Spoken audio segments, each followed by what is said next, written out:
Qui nous attend aujourd'hui, Monaco, avec dans les buts Ettori, Valéry est arrière, Sauzet et Mendy jouent en défense centrale, ce qui veut dire que Petit est toujours remplaçant. Et Sonor, qui refrappe à la porte de l'équipe de France, est arrière gauche. Au milieu de terrain, deux hommes plus défensifs, Bijota qui enfin rejoue et Puel. Et deux hommes plus défensifs, Rui Barros à droite et Gérald Passy à gauche. Et puis le tandem d'avant-centre qui a coûté le moins cher dans le football français, sans doute, pour ce niveau-là en tous les cas, Weah et Clément, Benjamin Clément. Remplaçant, du coup, Diaz est seulement remplaçant, Petit est seulement remplaçant.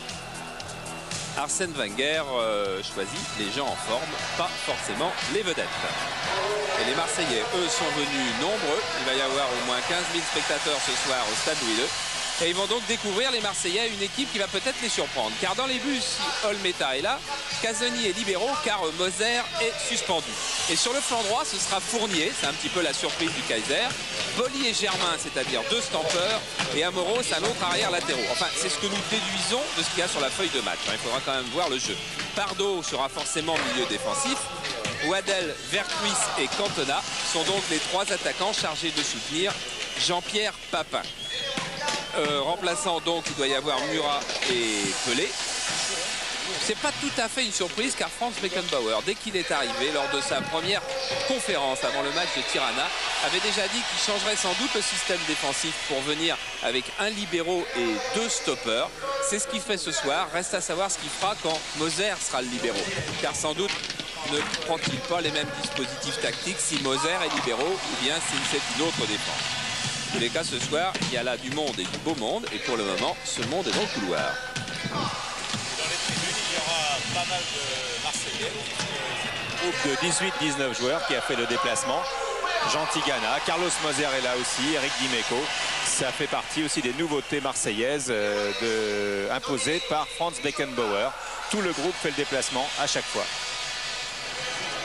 Vous savez que maintenant vous pouvez reposer à nouveau vos questions Minitel. Une question sera choisie, son auteur gagnera une platine laser et vous aurez la question et la réponse dans l'émission de l'équipe du dimanche, où notamment vous pourrez voir pendant 30 minutes Tottenham Aston Villa et puis bien d'autres choses. Vous connaissez maintenant cette émission où il y a beaucoup de football, où il y aura aussi de la boxe puisqu'il y aura le championnat d'Europe de Thierry Jacob contre Mackenzie à Calais et du football américain. Monsieur Bouillet est l'arbitre de ce match, qui assisté de monsieur Ben Chaban qu'on a vu tout à l'heure à l'entrée de la porte des arbitres, et de monsieur Baillet. C'est monsieur Baillet qui d'habitude ne fait pas partie de ce trio, c'est monsieur Ufrazi d'habitude qui est avec monsieur Bouillet, mais monsieur Ufrazi étant de Marseille, on l'a dispensé de ce match et c'est monsieur Baillet qui complète le trio. Avant que les joueurs arrivent sur le stade, encore deux infos. Une pour vous dire que bien sûr vous pouvez donner une note au match, vous devez donner une note au match. Et puis qu'il y avait pré-réunion du conseil municipal à Bordeaux aujourd'hui et que M. Chaban-Delmas a annoncé qu'il demanderait à la réunion du conseil municipal prévue le 8 octobre de voter un emprunt, une garantie d'emprunt de 9 millions de francs pour les Girondins de Bordeaux et une subvention de 5 millions de francs. Et que si ces deux décisions n'étaient pas prises par le conseil municipal en réunion publique, eh bien le club mettrait les clés sous la porte. C'est à la fois bonne nouvelle et puis un petit peu de danger. Voilà, l'Olympique de Marseille avec ses nombreux supporters. Les joueurs de Monaco ont l'habitude de dire quand le stade est plein, nous jouons à l'extérieur, ce qui veut dire que l'équipe adverse a beaucoup de supporters qui ont fait le déplacement. C'est le cas ce soir. Et avec Franck Sauzet dans les vestiaires, vous êtes parti de l'OM pour ne plus jouer derrière. Ce soir, vous êtes derrière face à l'OM. Dans quel état d'esprit vous vous trouvez et quel sera votre rôle? Dans un très bon état d'esprit, dans la mesure où on vient de s'imposer par 2 fois à l'extérieur. Mon rôle sera de jouer en couverture mutuelle comme j'évolue en équipe de France. Avec Roger Mendy. Le voilà, Roger Mendy. Mendy Sauzet, ce sera la défense. Et ce qui est un petit peu amusant, c'est qu'en face, le libéraux, ça sera Bernard Casoni. Bernard Casoni qui jouait avec Roger Mendy à Toulon et qui a souvent dit qu'avec Roger Mendy, il s'est énormément amusé. Ils avaient même tous les deux des grands fous rires pendant les matchs. Car Roger Mendy fait partie des footballeurs qui, effectivement, ne manquent pas d'humour. Deuxième défense du championnat, Jean-Luc Ettori et ses défenseurs. Ils ont encaissé 7 buts, la meilleure défense c'est l'OM, avec 6 buts encaissés. Valéry Sonor, ce sont les deux latéraux. Puel qui va jouer au milieu de terrain défensif. Benjamin Clément, le voilà. Cet avant-centre que vous commencez un peu à connaître. Pelé lui est remplaçant.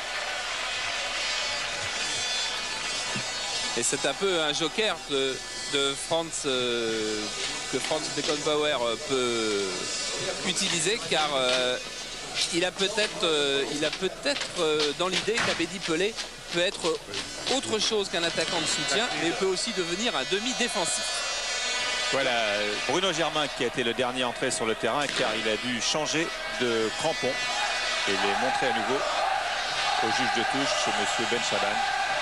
Surtout ici à Monaco, il ne faut pas des crampons trop longs, ne serait-ce que pour sauvegarder la pelouse. Vous avez vu sur les plans de Jean-Paul, puis vous le reverrez, que la pelouse apparemment est en très bon état. Elle a été épargnée pendant un mois, elle est en tout cas bien meilleure qu'elle n'était, mais est-ce qu'elle va survivre à 1h30 d'un tel choc?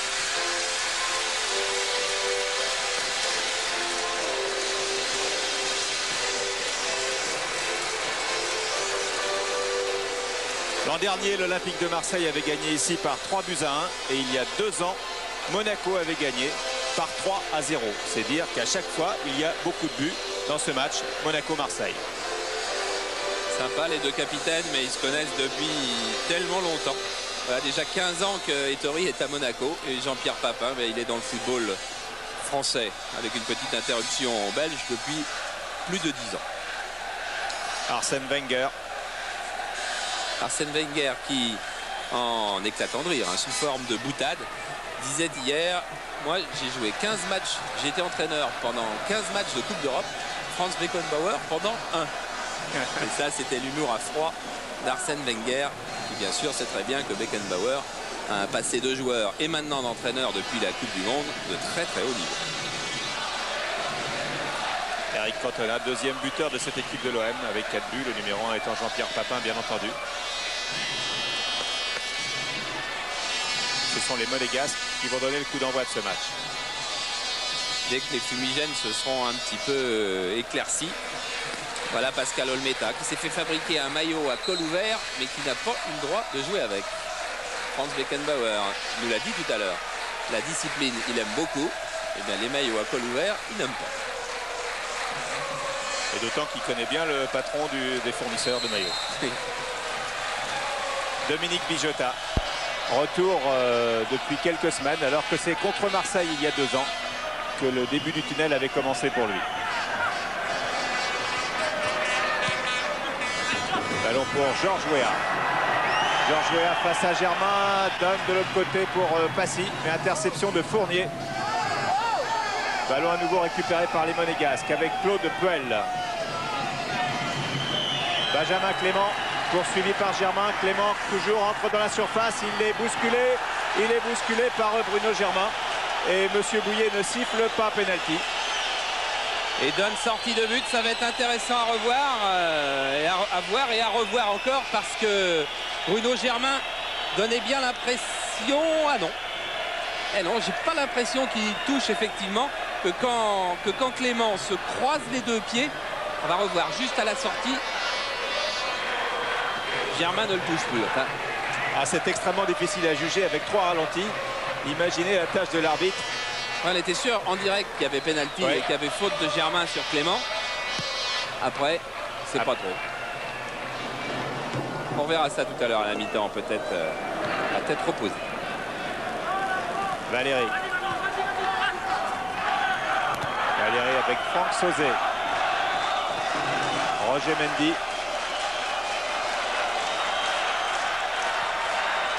À nouveau Valéry. Appel de balle de Weah et Rui Barros. 1,59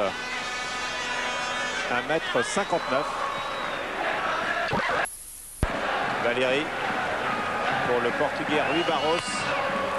Alors envoyé par Casoni sur Amoros. Dégagé par Basile Boli vers Eric Cantona. 2 anciens Auxerrois et la touche est pour l'OM.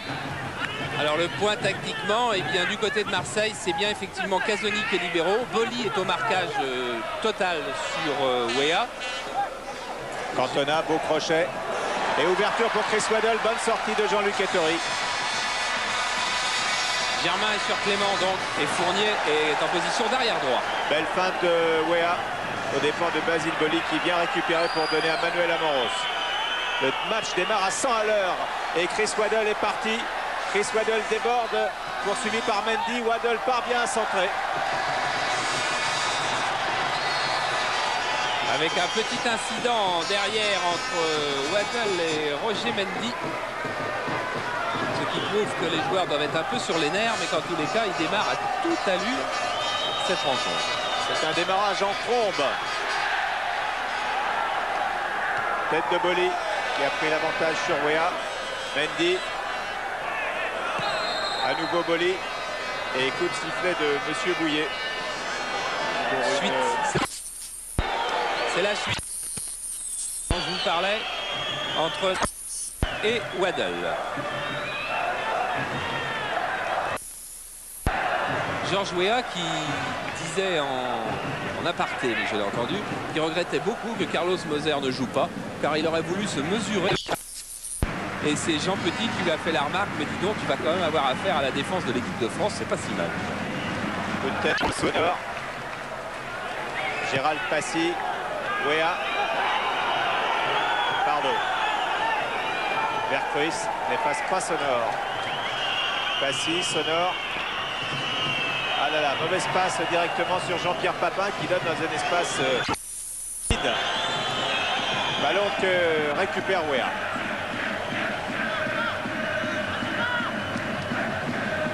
Papin qui a le masque du joueur très concentré.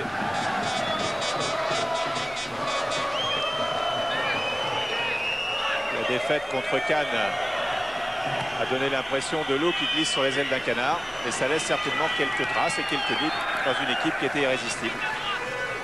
Rui Barros, que vous voyez là, ne joue pas en pointe à côté de Weah parce que Marcel Dib, lui, se ressent d'une douleur derrière la cuisse. Il a fait un petit essai hier matin, pas concluant.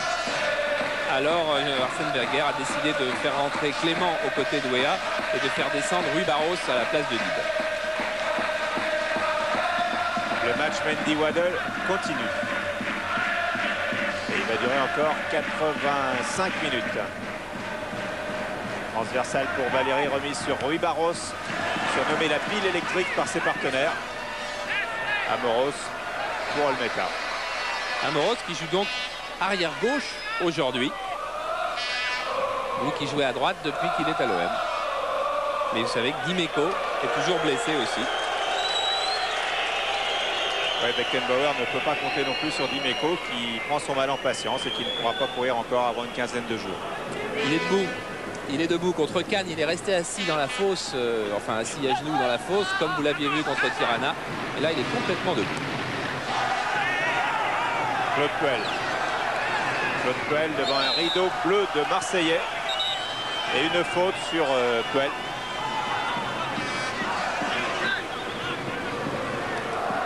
Signé Amoros.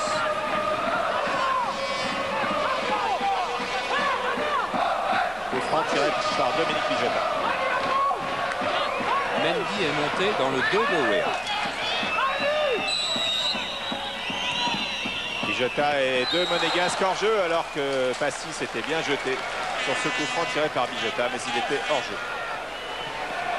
Voilà, montée orchestrée sur les balles arrêtées par Casoni. Et vous voyez, au départ de la balle, il y en a 3 ou 4.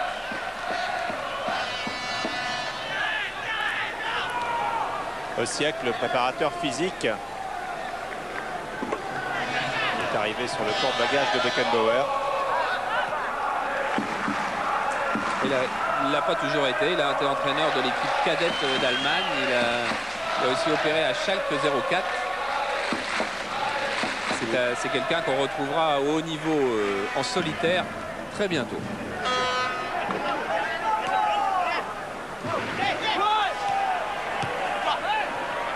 Mendy, Franck Sauzet. C'est très bien adapté dans cette équipe de Monaco. Valérie. Clément. Démarrage de Clément. Et la touche est pour Marseille. Soirée difficile pour Bruno Germain face à Clément. Vous avez vu que tout à l'heure, Clément avait pris le dessus sur Germain et que Germain s'en est sorti d'extrême justesse.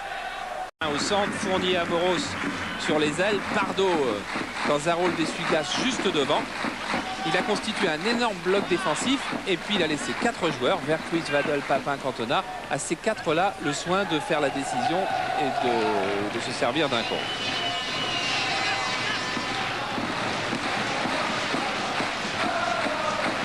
Cantona, Papin. Cantona.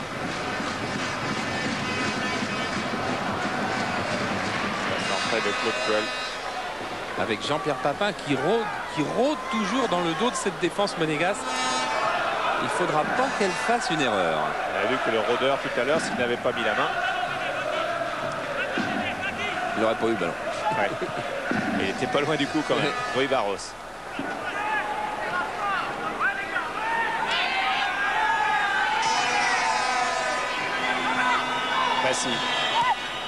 Passy vers Wea. Wea n'est pas en jeu dans le dos de Boli. Boli revient. Clément reprend le ballon de la tête. Et faute monégasque. Ou de Clément ou de Wea. Wea qui s'était imposé dans un premier duel aérien. Après, c'est amorti poitrine. Il est à la lutte avec Boli. Et c'est là, voilà, Wea qui vient empêcher Germain de défendre sur Clément. Et Clément avait manqué sa tête. Et si Wea avait réussi, par exemple, le contrôle que Verkuis nous avait offert face à Tirana, il y avait danger de but.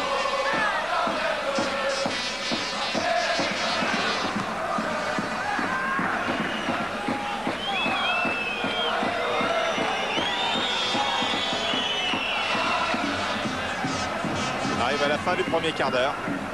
Et toujours 0-0. Et un match plein, dense.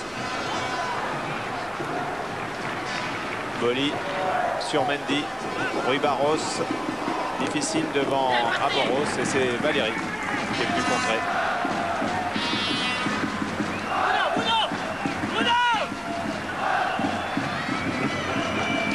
Casoni. Boli.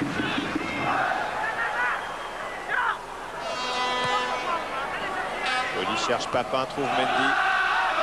Gérald Passy. Sur Puel. Joue en 1-2 et faute de main de Basile Boli. Boli ne lâche pas Georges Wea. Là on est revenu au bon temps de la défense individuelle totale avec Germain sur Clément et Boli sur Wea. Oh là, ce qu'a fait Wea, vous avez vu, je ne sais pas comment ça s'appelle. Ça n'a pas réussi et l'autre monte entre les deux. On peut lui donner plusieurs noms, mais une roulette tout simplement. Mais Basile Boli, lui, a dû faire une faute derrière car M. Bouillet a sifflé. Attention! Non, non! Va chercher!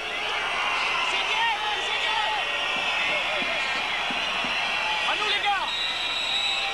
Jeté au coup franc. Récupéré par Passy du pied droit.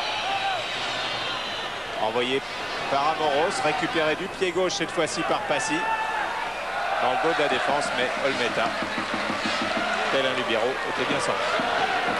Ah oui, il y a de quoi être mécontent. Parce que si Passy avait eu la balle sur son pied gauche, ou s'il avait été droitier, il y avait une erreur de marquage à la retombée de la balle du côté des Marseillais qui explique la colère de France. Verkuis. Cantona. Verkuis.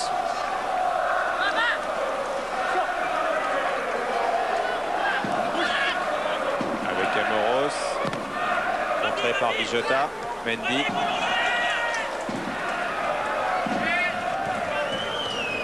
Déviation de Wea sur Verkuis. Crochet. Waddle. Puel monte sur Waddle. Cantona collé à la ligne de touche pour Waddle encore. Waddle passe. Et Waddle centre vers Papin. Un ballon que récupère Verkuis qui frappe tout de suite. Amoros et Rui Barros. Faute de Rui Barros sur Manuel Amoros.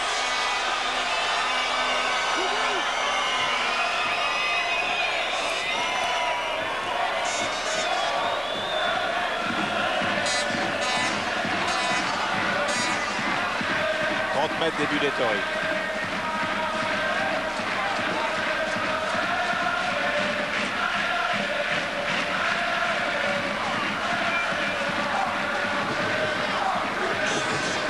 Quatre au mur, c'est généralement ce que demandent tous les gardiens. Sauf lorsque le tir est plus près, qu'il en faut 5.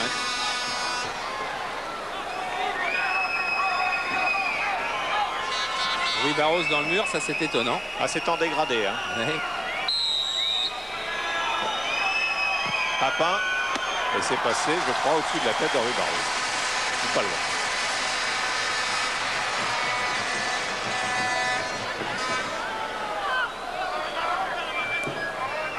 Ouais, c'était pas mal enveloppé cette frappe de Jean-Pierre Papin. Et Jean-Luc Ettori d'ailleurs a eu un petit peu de mal à la conserver. Gérald Passy. Mendy Sauzet.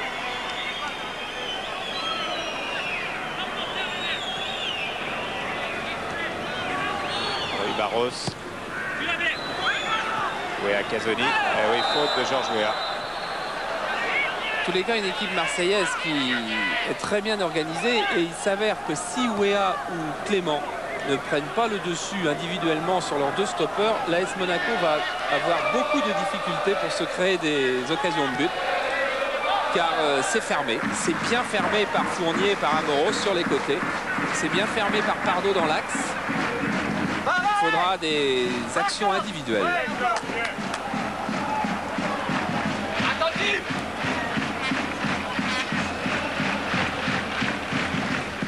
Devant le banc des entraîneurs, la remise en jeu marseillaise est faite par Fournier.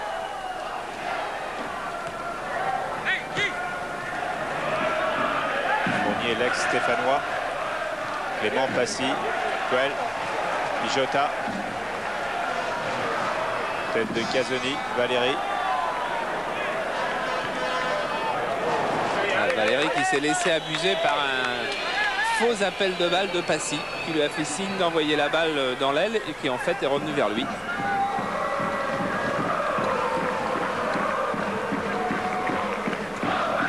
Pascal Olmeda, toujours manche courte.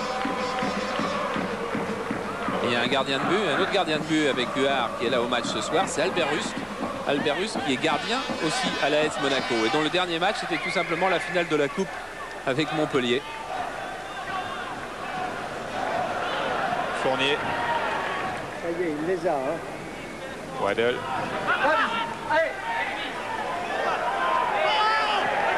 Le dribble de Waddle devant Bijota, qui a mis en touche. Pardo. Sauzet assure. On retrouve Waddle. Cantona. Mendy renvoie sur Passy. Passy ouvre sur deux joueurs hors jeu, dont un en tout cas à coup sûr qui était Georges Weah. Oui, et Rui Barros qui râle parce que lui avait fait un superbe appel de balle plein centre. Jean Tigana, derrière Dimeco, Moser, Lada, Gaëtan Huard. Voilà, 5 Marseillais qui ont fait le déplacement. Ça, c'est une des nouveautés de Franz Beckenbauer. Il veut que tout son groupe se déplace. Tigana qui prend avec beaucoup de sérénité ce qui se passe pour lui en ce moment. C'est-à-dire qu'il n'est pas pris dans l'équipe. Il est en pleine forme physique. Il n'y a de sa part ni polémique ni mot amer. Une action de professionnel qui admet les décisions. Boli. Le duel africain est chaud. Et pour le moment, avantage à Boli. Quasiment depuis le début. Non, ils attendent de te coincer, putain, soyons pas cons, les gars. On est dans le midi. Dessus, allez. Valéry.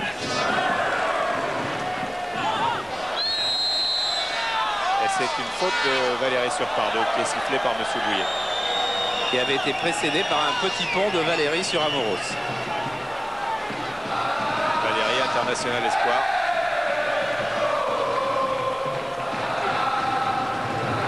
Jean Petit, Arsène Wenger. Il manque Henri Biancheri. Henri Biancheri qui ira superviser pour la 5e fois l'équipe de Roda samedi prochain à Erenven. Henri Biancheri qui disait qu'il ne se mettait jamais sur le banc car ce sont des sièges éjectables. C'est ça avec une pointe d'humour, bien entendu. Et sur le banc, justement, eh bien, Arsène Wenger vient de donner quelques consignes à Gérald Passy. Il veut absolument qu'il reste au milieu pour construire le jeu monégasque. Et oui, c'est vrai que la construction échouait quasiment à chaque fois. Rui Barros, Clément ceinturé au départ par Germain. Ce qui n'a pas échappé à M. Bouillet qui a vu que le jeune attaquant venu du Red Star à Monaco Venu du Red Star presque par hasard. Un jour, l'équipe de Monaco et l'équipe du Red Star étaient dans le même hôtel du côté de Lens, je crois. Et Arsène Wenger a demandé à Denis Troussier, Philippe Troussier, s'il n'avait pas un bon attaquant pour jouer en D1. Et il a dit oui, j'en ai un, Clément. La suite, vous la connaissez. On l'a retrouvé souvent sur Canal. Et là, c'est Bijota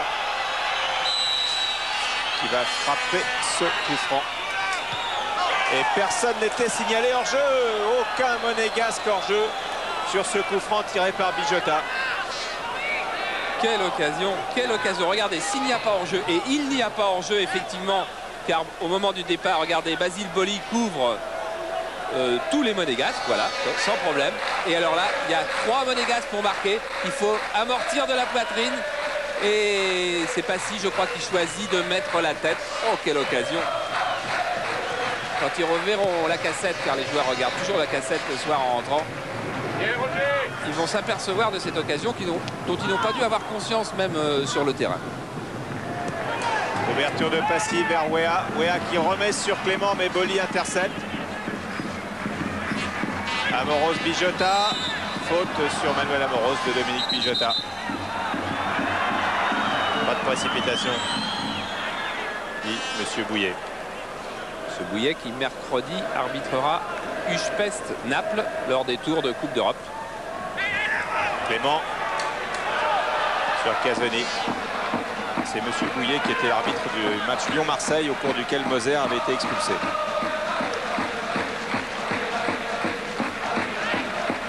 Soirée de Coupe d'Europe, vous savez, sur Canal, il y a le match de Montpellier et le match de Monaco. Et sur TF1, le match de Marseille mercredi après-midi et le match de Bordeaux. Waddle. Centre, il part bien centré pour la tête, bon coup de tête de Cantona. Oui, mercredi sur Canal sera une soirée franco-néerlandaise. On commence à 19h25. 19h25, donc match à 19h30 Montpellier, alors qu'on revoit les passements de jambes de Chris Waddle. Et puis aussitôt derrière, donc à 21h15, le match de retour Monaco-Roda, et qui n'est pas joué d'avance, car Henri Botteri, qui connaît bien les équipes, il disait qu'il allait avoir 2 rentrées importantes à Roda. Groengic, un petit peu le sosie de l'Herbie, et l'arrière australien Van Egmond, et qu'ils seront beaucoup plus forts. Valéry, Sauzet, Mendy, Mendy. Vous voyez le replacement des Marseillais, le replacement défensif des Marseillais, là, très net sur ce gros plan, sur ce plan large. Sonor. Ouais, bien joué, laisse passer pour Puel qui relance Sonor sur le côté gauche. Sonor arrive très vite, passe à Fournier, Sonor parvient à passer, est accroché et son centre est contré par Casoni. Sonor a du jus. Passy. Et c'est encore Fournier qui met en touche.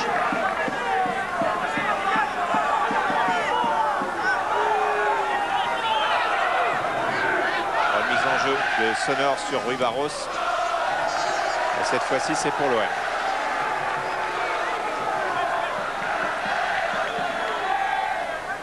Chris Waddle qui a failli faire la touche en position d'arrière droit, ce qui en dit long sur le placement défensif de cette équipe marseillaise aujourd'hui.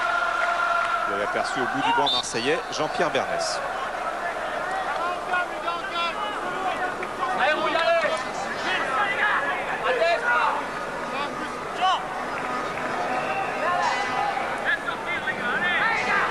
Coup franc pour l'OM.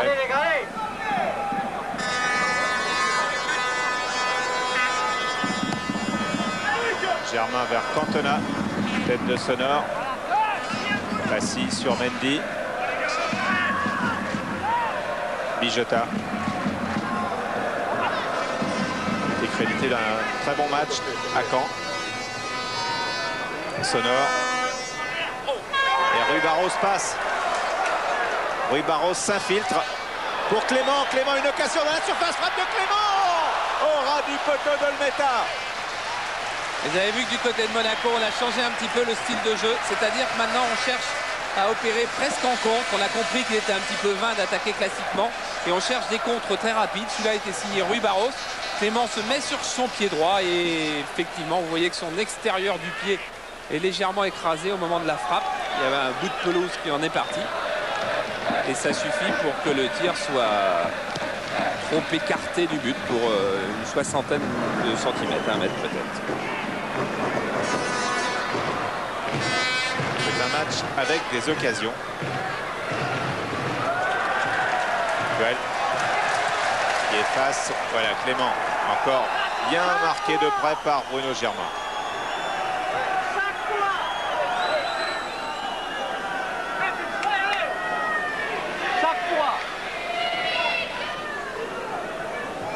Chaque fois, c'est Jean Petit qui est en train de dire à l'arbitre qu'à chaque fois que Benjamin Clément a la balle, il y a une faute de Bruno Germain. Pas tout à fait chaque fois quand même. Hein. Sonore. Facile, Rui Barros.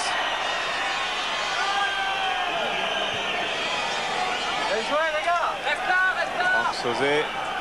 Longue ouverture, mais tête de Cantona qui était là quasiment en position derrière latérale. Wea qui a laissé filer cette fois, mais attention à la course de Papin.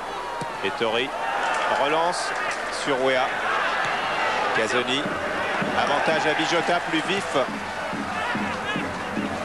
Cantona. Pardo. Ballon difficile. Wea tente de contourner Boli.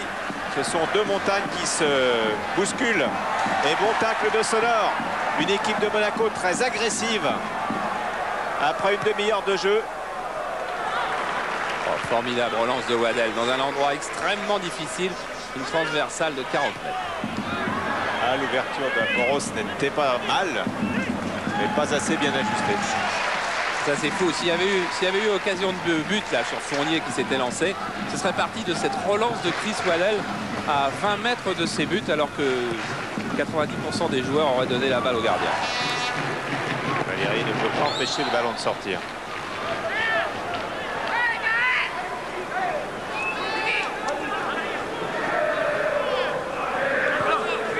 Casoni.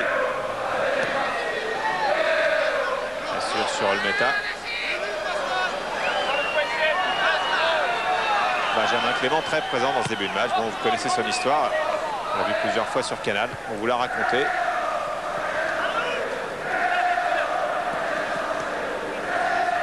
Casoni. Cantona. Amoros. Cantona glisse pour Waddell qui remet tout de suite pour Cantona. Qui se retrouve immédiatement dans la surface de réparation. Bon centre qui a trompé un peu Ettori. Et pas Sonore. Voilà encore un superbe geste défensif de Sonore. Et voilà Papin qui le félicite d'un petite poignée de main. Waddell au corner. Montée de Boli, montée de Casoni.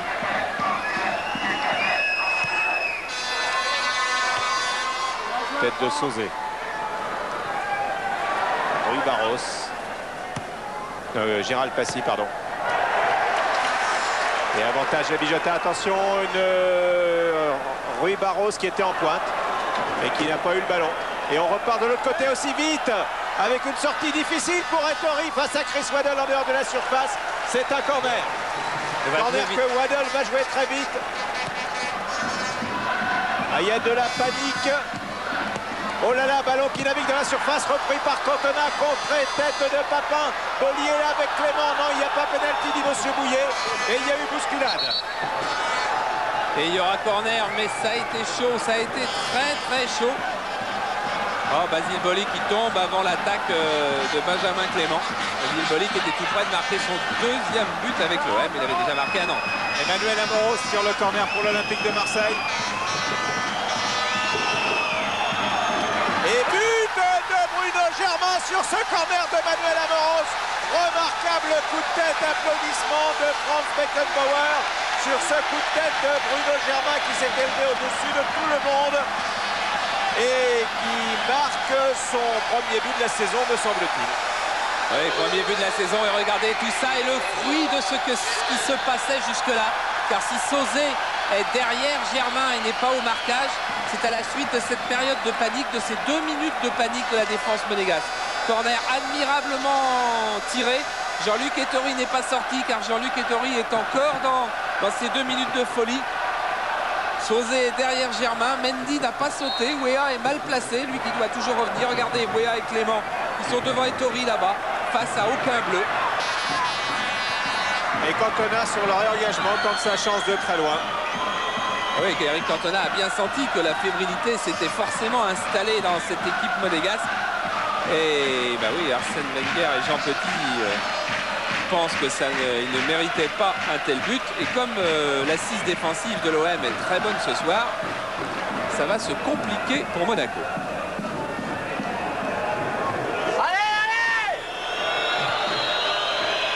Et cette passe en retrait de Puel indique que moralement, les Monégasques viennent d'en prendre un coup. Ils ont besoin d'un petit temps de réflexion. Monaco qui n'a pas perdu de match sur son terrain. On n'utilisera pas le mot de pelouse, on dira sur son terrain dans le premier match, même si ce soir on retrouve une pelouse. Et une équipe de l'OM dynamisée par ce but de Germain. Et faute de Waddle sur Claude Puel. Par quel bout l'AS Monaco maintenant va devoir prendre le match? Car prendre des risques alors qu'on a des Papin, des Waddle, des Cantona dans le dos, ça c'est bien difficile. Mendy. Passy ne passe pas Fournier qui évite le corner. Je me souviens de Pierre Mosca qui a dit lorsque j'ai vu Marseille marquer le premier but, c'était donc à Toulouse, j'ai su que c'était fini, que c'était inéluctable, nous ne pourrions jamais revenir. Je ne sais pas si Wenger pense la même chose. Papin part de loin. Faute sur le capitaine marseillais. Allez les gars, allez, c'est pas fini, allez. Ah non, c'est pas fini, il reste encore une petite heure.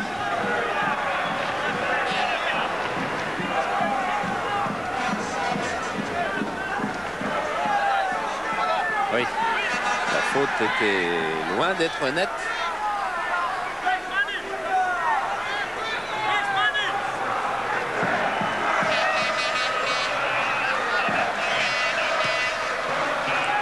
Cantona sonore.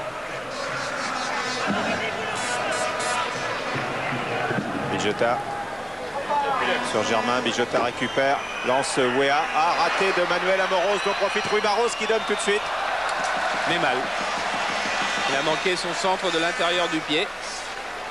Et si pour le moment l'AS Monaco est en train, non pas d'être étouffée, mais d'être moins présente, c'est aussi, je crois qu'il faut le dire, parce que Basile Boli est en train de faire un très bon match face à Georges Weah et qu'on ne trouve pas Georges Weah dans l'attaque monégasque.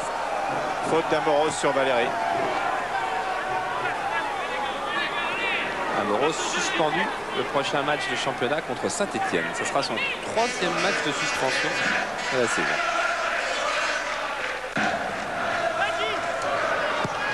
Sauzé vers Clément, Germain, Pardo, vers Cruyff. En chef d'orchestre pour Cantona hors jeu. Merci, dit Cantona, bravo pour cette passe. Franck Sauzé.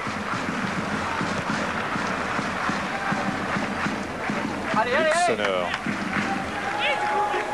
Et Arsène Wenger dit allez, car il faut ou du rythme ou de la vitesse en contre pour surprendre Marseille. En attaque posée, Monaco n'y arrivera sans doute jamais. Rui Barros pour la tête de Weah. Clément qui rôde. Papin qui vient récupérer juste sur la ligne des 16 mètres de son équipe.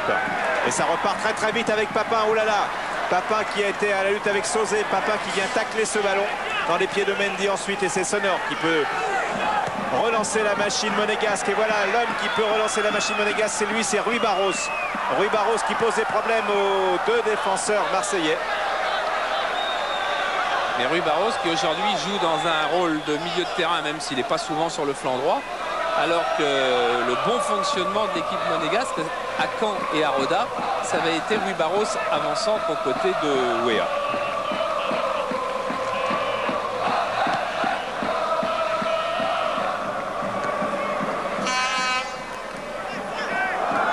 Mendy, un peu approximative. Bijota. Passy. Passe à Fournier. Cherche Clément. Et c'est Germain. Et à nouveau Passy.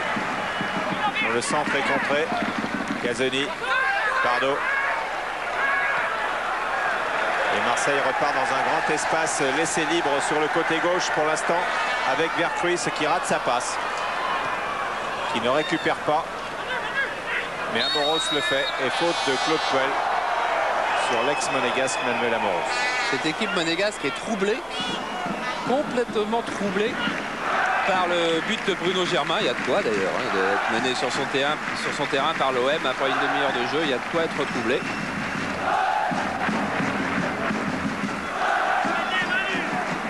Waddle, Amoros. Vercruis, Amoros. Tête de Sonor. Rui Barros poursuivi par Papin. Ouais. C'était Passy, pardon. Voilà, Passy à nouveau. Ballon perdu par Passy. Et deux Marseillais en pointe avec Papin et Cantona. 2 contre 2. Papin pousse trop son ballon devant Sauzet qui récupère bien, qui évite le tacle de Jean-Pierre Papin. Il avait le choix, Papin, garder le ballon ou servir Cantona. Il a choisi de garder le ballon. Mais au moment de son choix, il a poussé trop loin le ballon.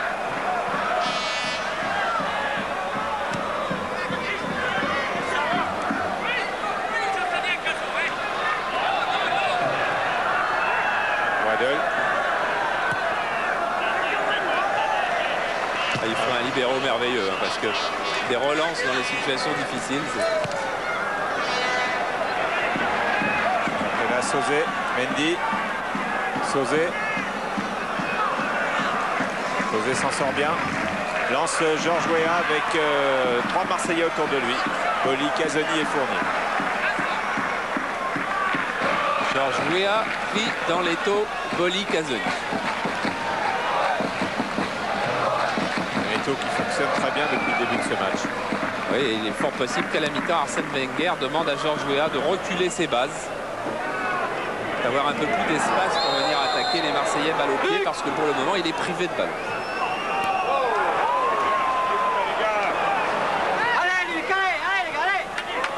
Sonor.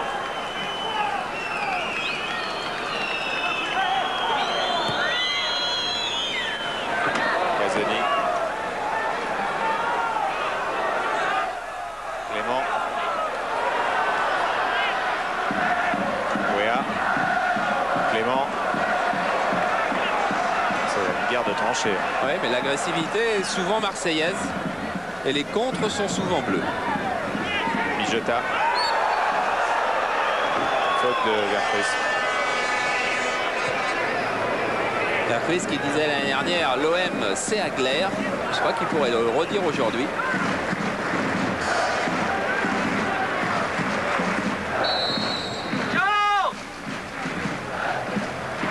Passy. Sonor. Centre de Sonor envoyé par Casoni mollement. Bijota du gauche. Ah non, c'est pas son meilleur pied. N'a pas frappé tout de suite. Passy sur le pied droit, c'est pas son meilleur pied. Et du coup, Monaco perd le ballon et c'est une contre-attaque menée avec Chris Waddle maintenant qui lance dans le dos des défenseurs, qui a tenté de lancer. Papin et Cantona qui étaient hors jeu.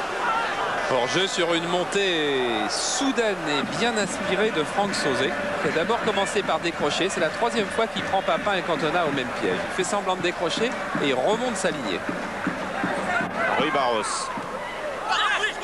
Passy. Centre de Passy. Tête ni de Boli ni de Weah. Voilà. Et ne comptez plus sur Olmeta pour aller faire un dribble et relancer. Ce sera extérieur du pied en touche. Discipline, discipline. On n'a pas vu beaucoup de gardiens allemands faire des fantaisies de ce genre. Tête de Casoni. Sepp Maier en fin de carrière. Casoni, ouais. Un mauvais coup de tête là, de Luxembourg. Les Monégasques ont besoin du repos. C'est dans 1 minute 30. Beckenbauer ne veut pas que son équipe se recroqueville sur son but.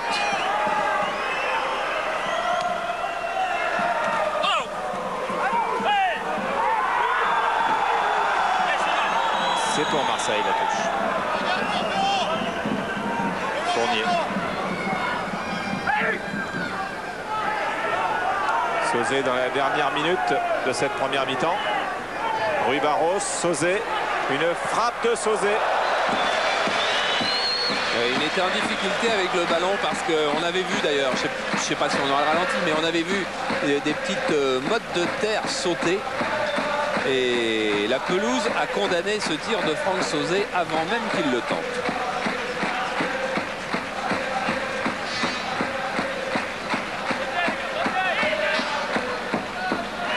Je n'aime pas déranger, alors je n'aime pas qu'on me dérange.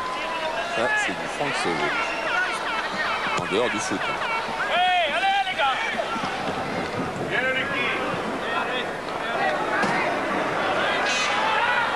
Dernière touche de cette première mi-temps, certainement. Puisqu'on arrive à la fin du temps réglementaire. Cantona. Passy. Coup franc. Faute sur Passy de Fournier. Il doit cogiter Arsène Wenger déjà à tout ce qu'il va dire à la mi-temps, à tout ce qu'il va pouvoir changer tactiquement. Valéry.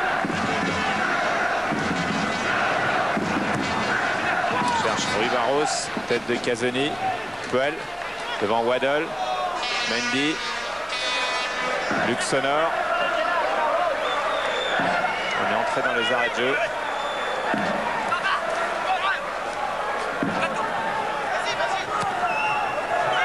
Cantona, Waddle, Cantona, Fournier, tente le grand pont.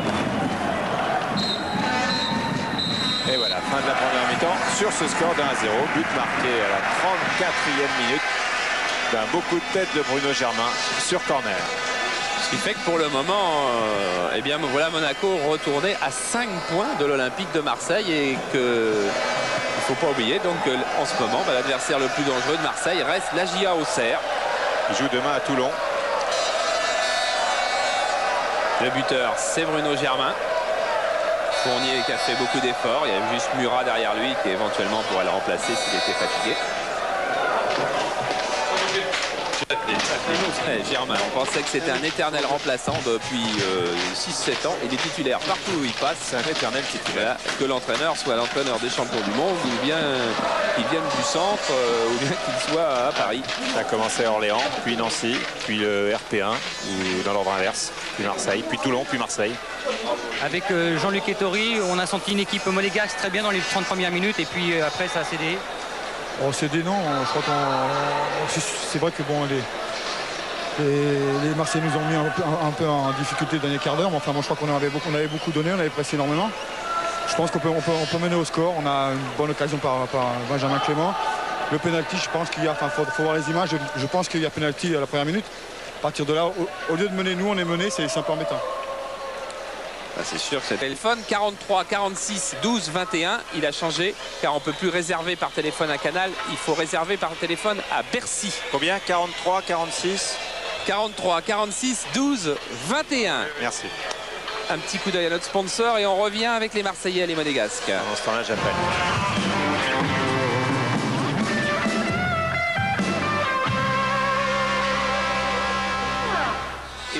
Et pour cette réunion à Bercy, où sont d'ores et déjà conclus 2 championnats du monde, celui des moyens, Nuncury, celui des Supercoques avec Benichou, où Winterstein boxera en 10 rounds contre le champion d'Europe des mi-lourds Tom Collins, où il y a 6 matchs vraiment très très haut niveau, avec les débuts de Moscato, notamment le talonneur de Bègle. Eh bien, c'est vrai qu'il y a beaucoup de billets vendus, puisqu'il y en a plus de 8000 vendus aujourd'hui, et ça, déjà, ça va être un record toute catégorie. Mais il reste... à peu près 7000 places, donc il reste encore beaucoup de places dans toutes les catégories. Donc vous pouvez toujours venir et vous devez toujours venir avec nous le 18 pour cette soirée des défis. On retrouvera aussi Antoine Fernandez, on retrouvera Ben Redjeb, Lorsi.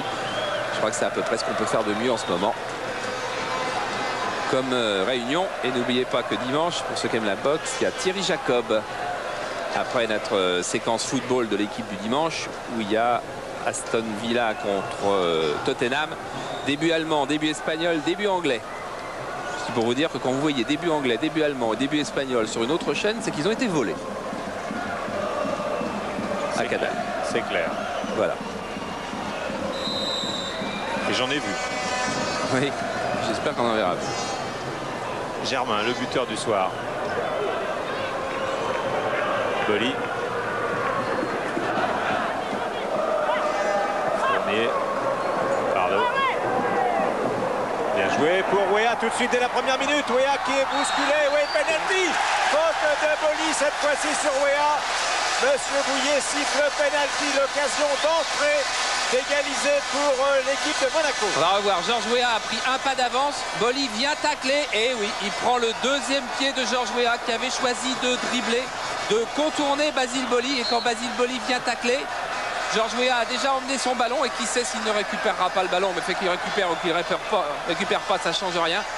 De toute façon, la faute de Basile Boli, il y est. Et il a extrêmement mal au genou droit. Georges Weah qui a été blessé au genou déjà la saison dernière, qui avait joué très peu de matchs. Basile Boli, pas encore. Ça, c'est un problème de concentration. Le méta est en train de lui parler de ça. Si 3 minutes plus tard, il est à peu près certain que Basile Boli ou tacle le ballon ou ne tacle pas Georges Weah et le laisse passer, il ne lui a pas laissé de champ. Mais là, voilà, on vient de rentrer. C'est toujours les minutes les plus difficiles, on vous le dit souvent. Les 5-6 minutes de la reprise, et bien Basile Boli n'était pas encore à 100% dans le match. Et c'est donc faute sur Weah et pénalty que va tirer Franck Sauzet, je le présume.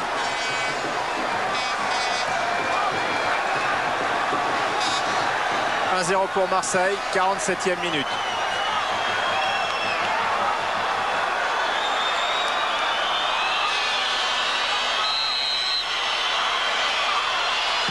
Et un partout, Franck Sauzet égalise. Avec un superbe contre-pied. Voilà, tout est à refaire. Pascal Olmeta qui avait été si bon dans des séances de tir au but l'année dernière avec le Racing parisien en coupe.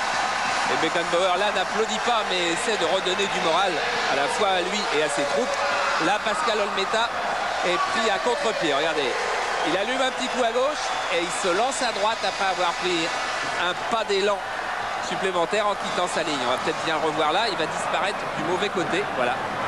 Et Franck Sauzet a attendu. Franck Sauzet, je suis à peu près persuadé que Franck Sauzet avait sans doute l'intention de tirer à gauche.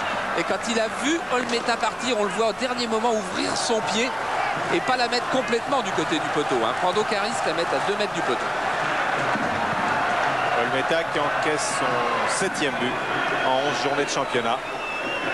Et Sauzet qui marque son premier avec Monaco. C'est le 12e but de Monaco. Le 7e à domicile. Weah. Weah toujours face à Boli. Clément glisse à Bijota. Valéry. Centre de Valéry hors jeu de Georges Weah qui était dans le dos de Basile Boli. Avantage psychologique pour Weah pendant quelques instants après ce penalty fait par Boli. Et regardez la position de... Là vous avez vu la position de Passy complètement dans le dos à gauche. Là. Alors que leur jeu, oui. Passy, depuis la reprise, joue presque ailier gauche. En tous les cas, non pas au milieu comme tout à l'heure lui avait demandé Arsène Wenger en première mi-temps, mais il est en train d'occuper le flanc gauche complètement. Chris Waddle face à Mendy. Extérieur pour Cantona. Suivi par Sauzet et Sonneur qui vient récupérer dans les pieds d'Eric Cantona. Passy. Crochet de Passy. Malgré Pardo. Clément avec toujours Germain dans son dos. Germain qui s'est fait mal au genou sur cette charge. La touche est pour Marseille.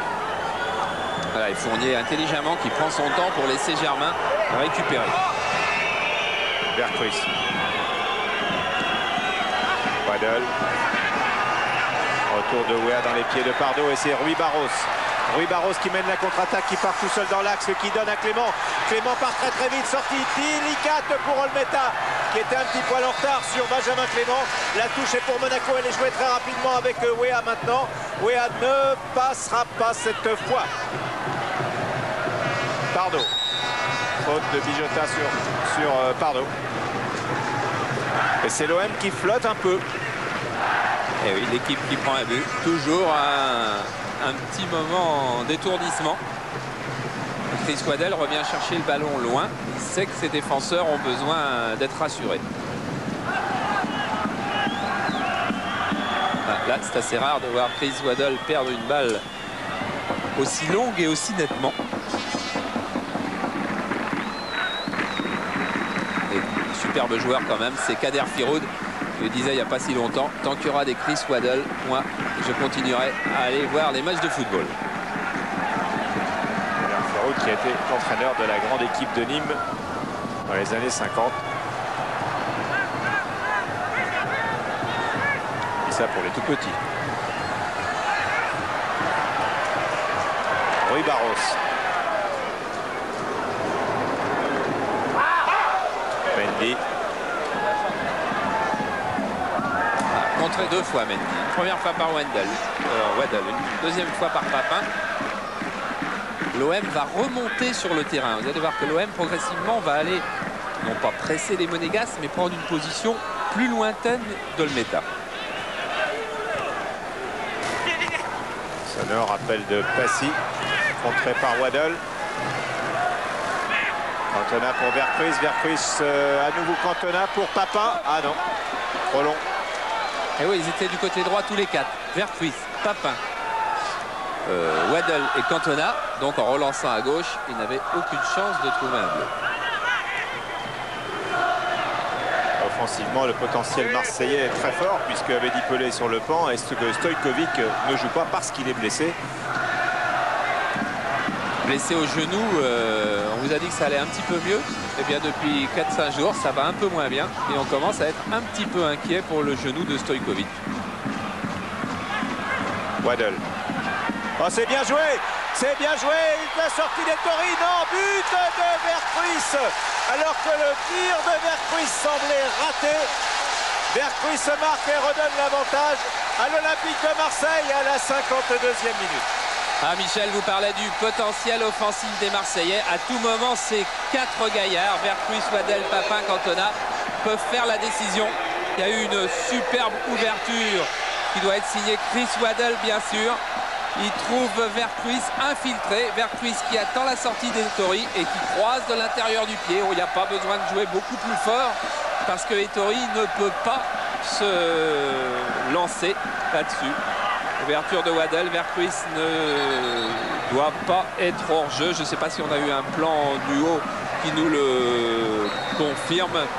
Mais je crois que de toute façon, Luxembourg était assez nettement en retrait. Et voilà de nouveau Monaco à 5 points de l'OM. Rui Barros. Ah, pour le spectacle, c'est formidable. Ça sera peut-être bon pour la note du match que vous n'oubliez pas de donner, de poser une question. Platine laser à gagner. 36-15, code C+. À nouveau Waddell. Pardo. Germain. Bijota. Basile Boli qui prend le meilleur. Bijota qui récupère bien.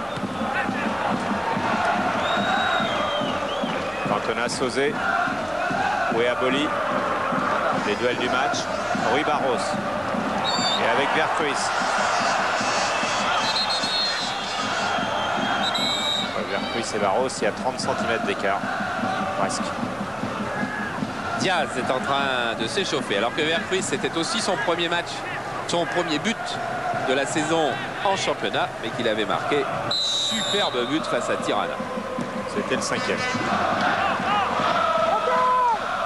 Sonore. Franck Sauzé. Contre de Waddell et c'est un corner pour l'AS Monaco. Tous les Monégasques ont basculé dans le camp marseillais. Et surtout Sauzé et Mendy.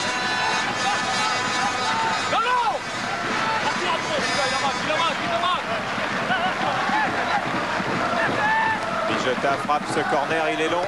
Boxé par Olmeta. Récupéré par Valéry. Tente de relancer sur Rui Barros, mais Waddle est là.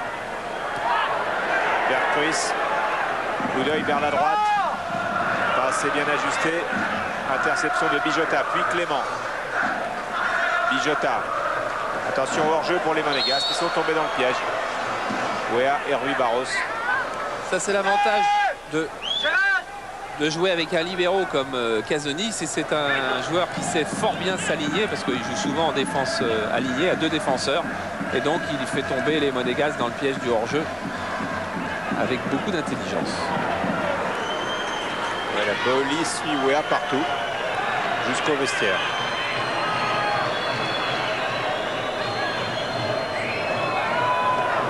Pour les Marseillais, c'est vraiment tombé au bon moment que de reprendre l'avantage aussi vite après ce pénalty.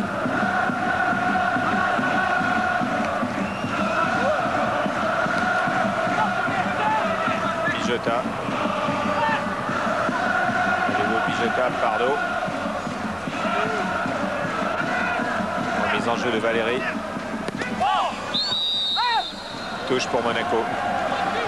Et pour être champion de France, on sait que pour être champion de France, il ne faut pas perdre plus de 4 matchs ou 5 matchs. Et on sait toujours que dans les 4 défaites ou les 5 défaites que l'on a pour être champion de France, il y a un gros pépin à domicile. Bon, l'OM l'a eu, c'est à Cannes. Et puis 3 ou 4 défaites à l'extérieur chez les grosses équipes, genre Bordeaux et Monaco. Si l'OM gagnait à Monaco ce soir, je crois que déjà le championnat prendrait un coup. Bon centre de Clément qui ressemblait plus à un tir qu'un centre.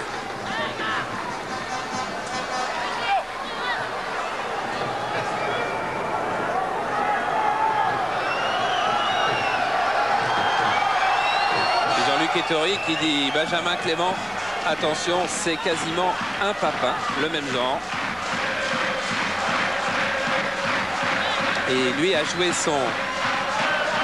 marqué son premier but en Division 1 contre l'OM, justement, à Marseille, lors du 2-2 de l'année dernière. Et il voudrait bien récidiver aujourd'hui. Il faut qu'il se dépêche. Clément qui attend la pluie car il trouve que les terrains du Midi sont très secs et c'est dur pour les tendons.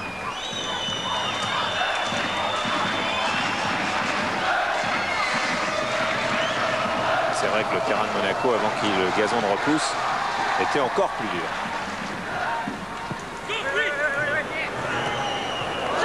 Waddle.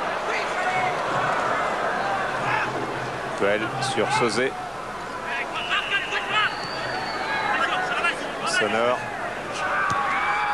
Ah, mésentente Sonore-Passy. Waddle extérieur vers Papin en sandwich. Et il passe dans le sandwich et il va marquer le troisième. Troisième but de Papin qui s'est infiltré entre Sauzé et Mendy. Ah, Jean-Pierre Papin qui a profité d'une énorme hésitation de Franck Sauzé. Franck Sauzé est toujours à la recherche de son meilleur poste entre la défense centrale et le milieu de terrain. Et qui vient encore de confirmer que c'est peut-être pas en défense centrale. Regardez comme il a du mal à se retourner sur ce rebond. Et derrière, Jean-Pierre Papin est là qui prend tout son temps. Jean-Luc Ettori a choisi de partir à gauche. C'était à droite car Papin a frappé de l'extérieur. Regardez Franck Sauzé, il n'intervient pas de la tête. Ensuite, il se retourne difficilement. Quand on est face à Papin, ça ne pardonne pas. C'est le 8e de Papin.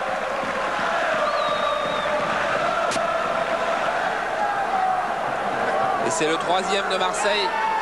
3-1 à une demi-heure, moins d'une demi-heure de la fin. Ça recommence comme l'année dernière. Marseille avait gagné ici 3 buts à 1. Mais il reste encore une demi-heure. Bonne demi-heure. Bonne grosse demi-heure.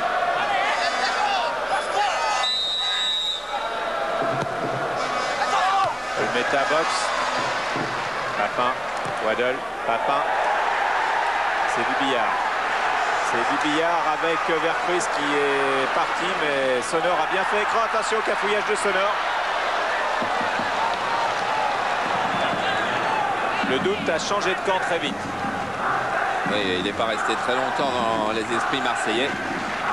Ce qui prouve que c'est une très grande équipe que l'OM, mais ça, personne n'en a jamais douté. Waddle. Hors-jeu de Cantona.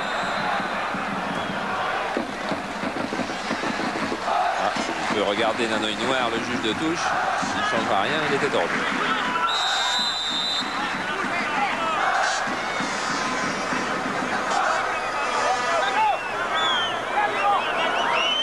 Diaz va rentrer. Alors Diaz va rentrer à la place de Clément sans doute. Ceci pour reconstituer, j'allais dire reconstituer le tandem Weah-Rui Barros devant. En fait, j'en sais rien parce que Weah-Diaz, ça fonctionne aussi. Diaz qui se bat beaucoup à l'entraînement pour retrouver sa place, qui avait marqué un but contre Montpellier cette année.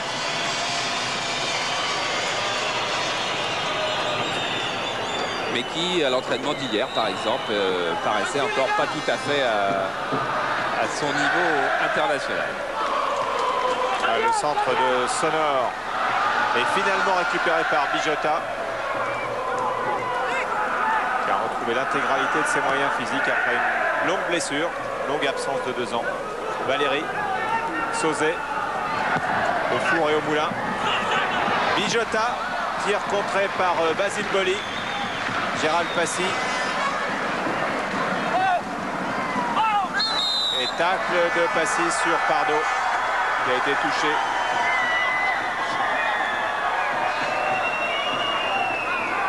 Alors là, si vous pensiez que ce tacle par hasard n'était pas irrégulier, vous en avez la preuve. Plus décoller les 2 pieds, c'est pas possible. Regardez cette image. Et le pied de Pardo qui file. Et heureusement, Passy prend la terre et la semelle de Pardo. Imaginez que ce tacle aboutisse sur le tibia ou sur le genou. Il avait les pieds au-dessus des oreilles pour ce tacle.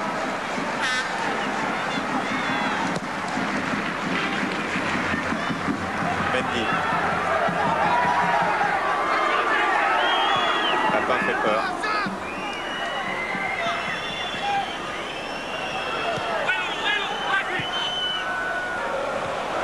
Et Papin récupère, il n'est pas en jeu, il était tout seul sur le côté droit, il donne très bien Cantona.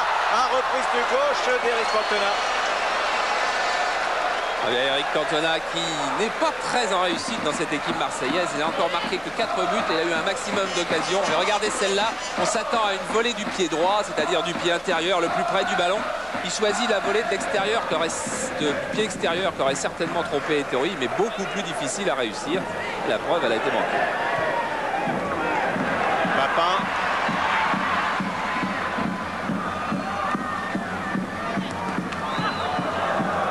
Fournier. Caselli. C'est reparti avec Amoros.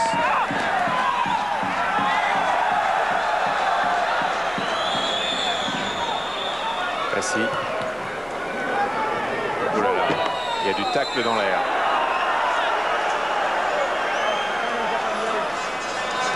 On va disséquer ce match s'il est perdu du côté de Monaco ensuite. On parlera certainement beaucoup de l'absence de Marcel Dib.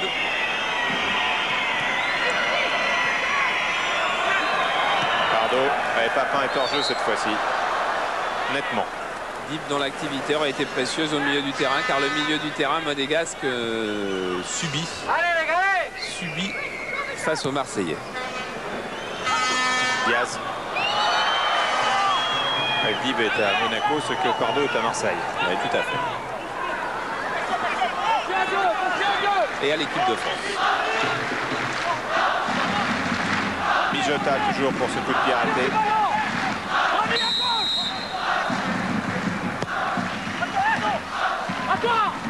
Weah, qui avait pris le meilleur sur Boli, et Fournier a mis en corner. Fournier qui fait un très bon match sur ce poste défensif 3. Fournier qui a joué avec l'équipe de 3e division le week-end dernier contre le Canet. L'OM a gagné 2-1 et il a marqué. Là, les gars. Regardez là. Faute sur Olmeta.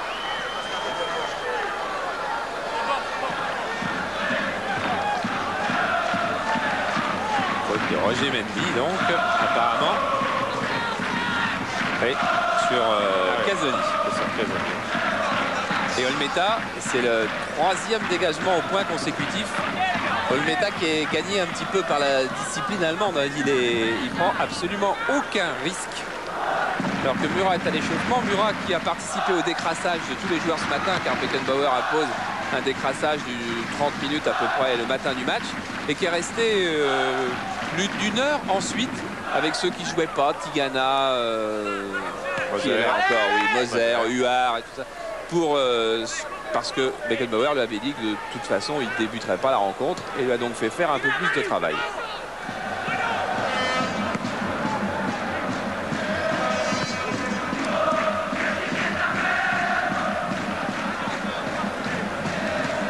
« 20 minutes de jeu en deuxième mi-temps et l'OM qui a fait le break, qui mène par 3-1. L'OM qui laisse venir maintenant l'équipe de Monaco.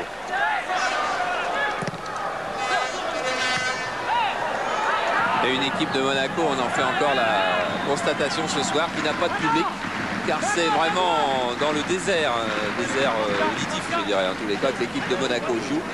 Pas d'encouragement, pas de vagues, pas de holà, rien pour les pousser vers les buts d'Olmeta, alors qu'on pense à une équipe comme Caen, par exemple, dans les mêmes circonstances, serait poussée par son public. Là, il faut qu'il s'en sorte tout seul. Passy au corner.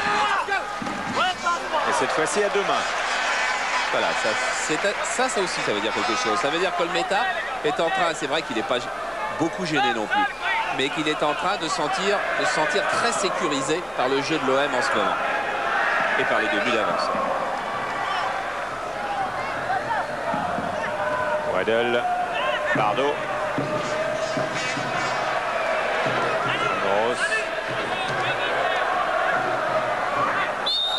De Rui Barros, assez teigneux sur ce tacle. Et a plongé, oui.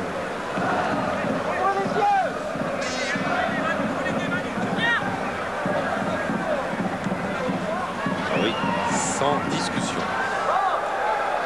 On retrouve Amoros et Rui Barros. Vol plein. Oh là, oui, et bien évidemment, et forcément on allait y arriver là. Ah oui. Mais le tacle d'Amoros était également tellement violent qu'ensuite le Monégasque est venu se venger et que ça va coûter un carton aussi à Sonor sans doute.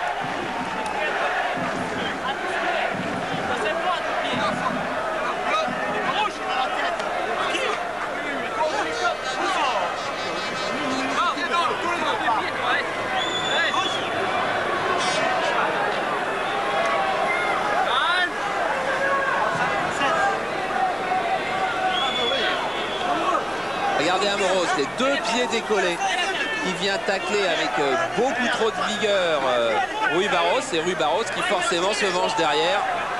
C'est réflexe pas excusable, mais en tous les cas explicable. Voilà, tacle d'Amoros très dangereux, qui méritait lui aussi le carton. Vengeance de Rui Barros qui mérite le carton.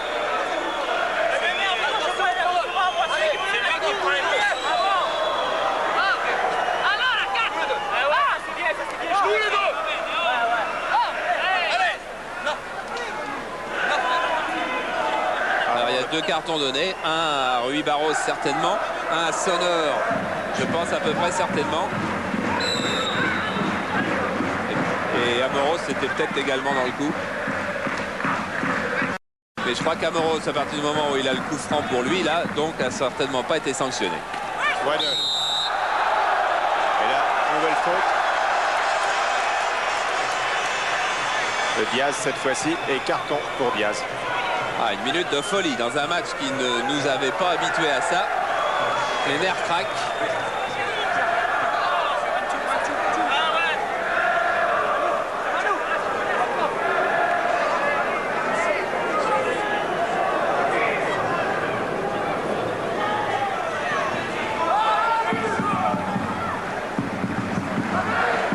Beckenbauer ne fume pas, vous avez pu le constater, mais il prise. Pas pendant les matchs, mais il prise. Et depuis le début de la rencontre, depuis le début de la deuxième mi-temps, eh bien Beckenbauer demande à ses joueurs de faire remonter le ballon et d'aller vraiment attaquer dans le camp adverse pour s'éloigner le danger. Alors le compte des cartons, Sonor avait pris déjà un jaune à Caen lors de la 10e journée. Et Rui Barros, un lors de la 2e, lors de la 6e. Et aujourd'hui, on est... À la 11e. Alors il y est. 3 cartons en 10 journées. Rui Barros suspendu. Il est pile dans la cible. Il est dans la cible. 3 en 10 journées.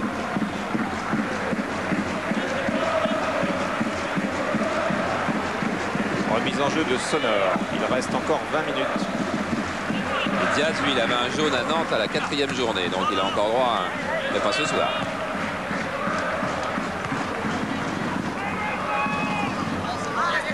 Remise en jeu de Sonor.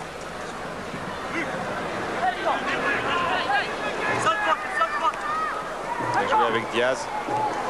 Diaz qui contourne mais ne passe pas.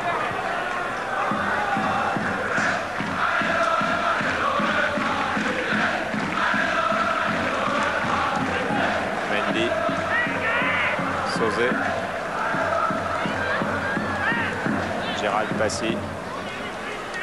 Et du coup est revenu prendre la direction du jeu au milieu du terrain.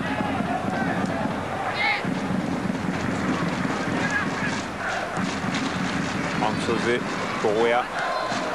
Amorti de la cuisse. Et ceinturé un petit peu par Boli. Ah, quand on a Boli sur le dos, ça personne n'en doute en France que c'est certainement le stopper le plus difficile à passer. Alors évidemment, il y a ces lacunes de la relance que tout le monde connaît, même si elles ne sont pas aussi grandes que quelquefois on veut bien le dire, parce qu'il est quand même international et s'il avait autant de lacunes, il ne le serait pas. Il a pour le moment fait qu'une erreur ce soir. Fournier. Waddell. Pardo. Amoros. Caselli. Oriente vers Fournier. Fin de départ de Fournier. Et cette fois-ci il part, mais il y a Sonor en face et il passe. Fournier passe, Fournier continue. Fournier arrive vers la surface, donne à Papin, un petit peu long pour Jean-Pierre Papin qui passe en retrait tout de suite sur Amoros. Tout le monde appelle le ballon. Il y a Cantona qui est là, qui tente une reprise, non, qui donne à Bruno Germain. Mendy dégage. Et on entend un sortez-moi ça qui vient de Arsène Wenger du banc. Et les Monégasques ne parviennent pas facilement à sortir ça. Voilà, un peu de nervosité là sur ce geste de Vercruis qui, au lieu de laisser le ballon alors que le coup franc était pour les Monégasques, est venu le pousser et l'emmener un peu plus loin. Alors évidemment, les Monégasques s'énervent et veulent le récupérer avec trop d'agressivité. Et du coup, M. Bouillet va appeler Ettori et Papin, les deux capitaines.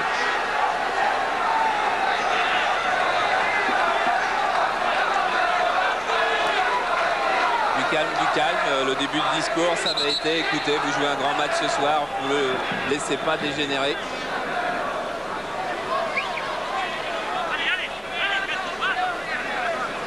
Peut-être l'arbitre a-t-il ajouté, et tout le monde vous voit.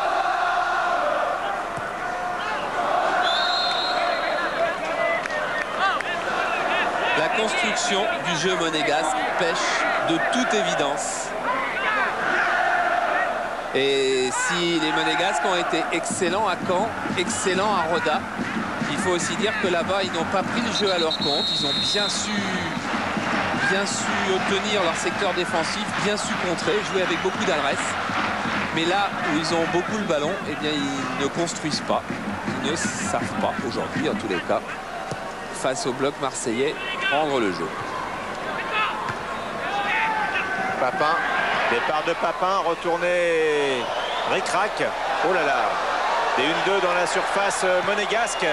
Et Sauzet dégage sur Passy. Contre-attaque menée avec Puel, avec Bijota.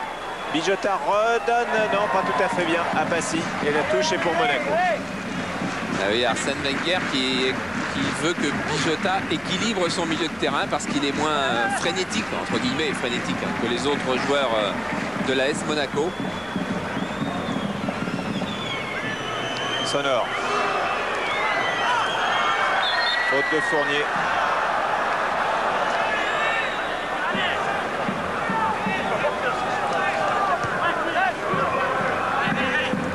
Claude Puel qui a re-signé, qui a prolongé son bail à Monaco ces jours derniers.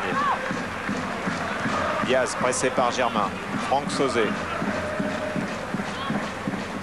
Rui Barros. Voilà, c'est bien joué dans le dos. Rui Barros, une occasion de mettre un deuxième but pour Monaco.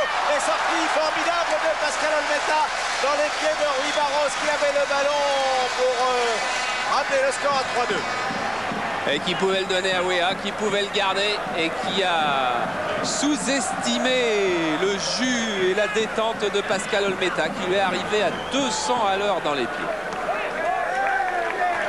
Et quelle occasion, Rui Barros. Regardez comment Olmeta vient vite là. Alors il met main à gauche, mais il n'oublie pas de laisser traîner les pieds à droite au cas où Rui Barros croise ce que Rui Barros avait fait. Cantona. Waddle avec Vercruis à gauche. On entre dans le dernier quart d'heure. 3-1 pour Marseille. Papin, reprise immédiate.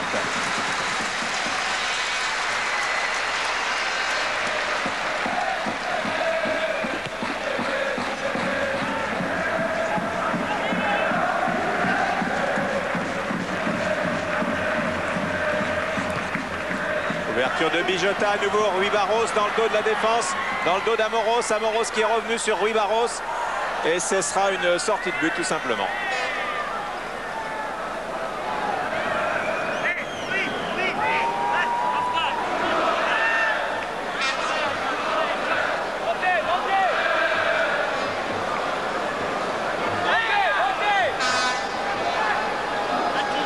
Il doit être soulagé quand même, Franz Beckenbauer. Parce qu'il pouvait se dire défaite contre 4. Si on perd à Monaco, ce qui était quand même très très possible, un mauvais match en Albanie, sans qu'il soit question d'élimination, mais par exemple un petit 0-0, ce qui est tout à fait possible là, et d'un seul coup contre Saint-Etienne, lanterne rouge du championnat.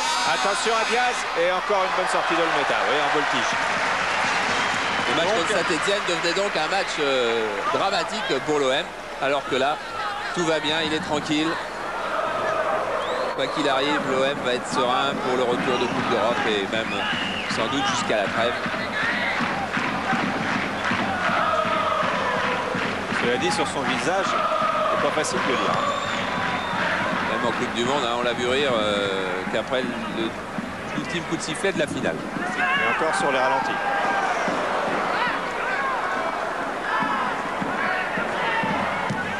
C'était juste pour Cantona qui était à la limite du hors-jeu, tout comme Papin de l'autre côté. Papin qui est bien parti sur le côté gauche. Il a levé la tête, il a vu que Vercruis, que Cantona était de l'autre côté. Papin a tenté de passer tout seul. Il n'a pas réussi à éliminer tout le monde. Il est au sol. Rui Barros. Pardo. Fournier. C'est bien joué, Papin. Cantona, Papin étant toujours au tapis.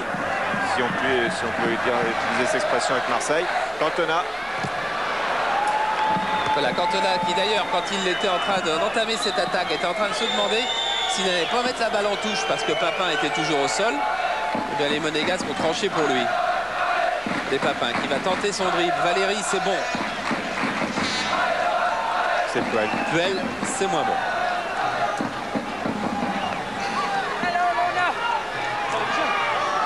Papin qui est soigné.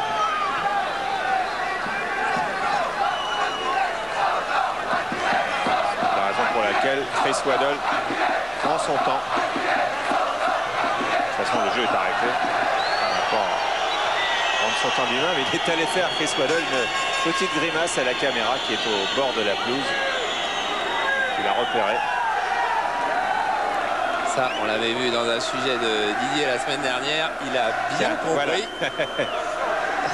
Coucou, je suis sur la photo. C'est quand même qu'il doit penser que le match est bien engagé.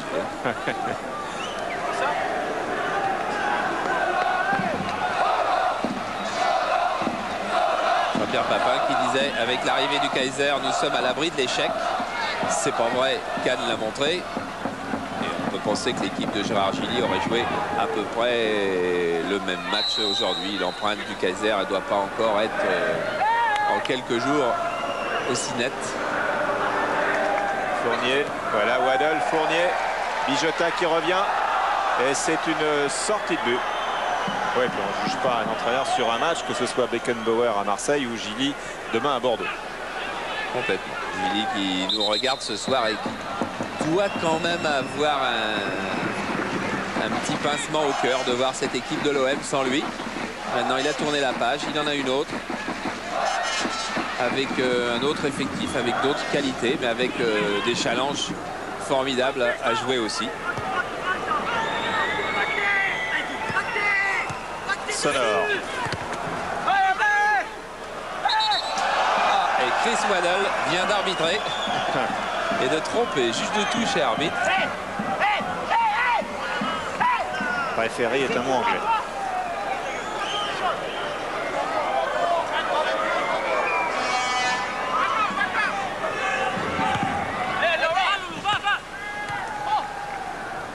Coel. Mendy.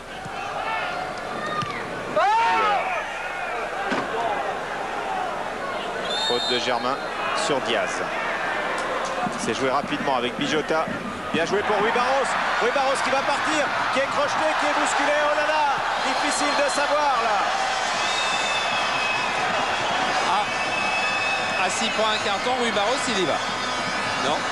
Attention, il lui a dit d'ailleurs M. Bouillet, ça sera le deuxième. Sur le méta qui calme. Alors. Ça ressemblait bien à un sandwich. Oh oui. Oh oui, ça ressemblait. Il y a faute en haut d'Amoros. Regardez, avec le bras gauche. Amoros qui va faire une faute. Fournier avec le bras droit. Amoros avec le bras gauche. M. Bouillet a certainement sifflé, ou plutôt pas sifflé, en son âme et conscience. Mais entre la première sur Clément et celle-là, disons bien sûr que ça ne se totalise pas.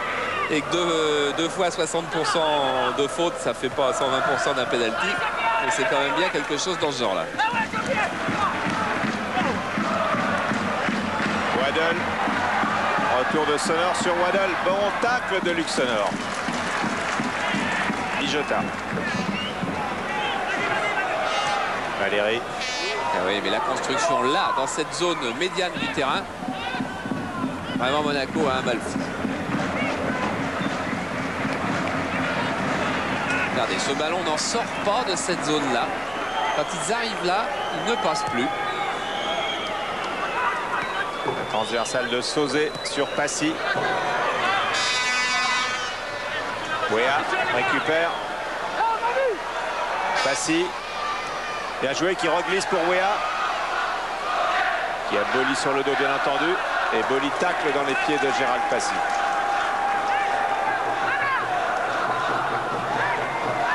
Il reste un peu moins de 13 minutes. Wea qu'on voit, on voit aujourd'hui, mais qu'on ne voit pas complètement. Là, il est encore pris et mis à corner. Wea, il faut quand même le dire, qui a eu un petit accès de paludisme la semaine dernière. Il a fallu faire des piqûres dimanche. Attention, oui, Bijota avait frappé directement. Il est donc pas possible, mais certain qu'il en a encore des séquelles aujourd'hui.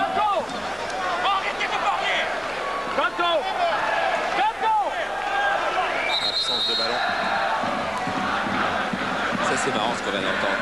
Pardo qui disait, mais arrêtez de parler, parce qu'il y avait Olmeta, Germain et Casoni qui étaient en train de se dire quelques mots. Et Pardo, que ce soit lui, Pardo, qui disait arrêtez de parler.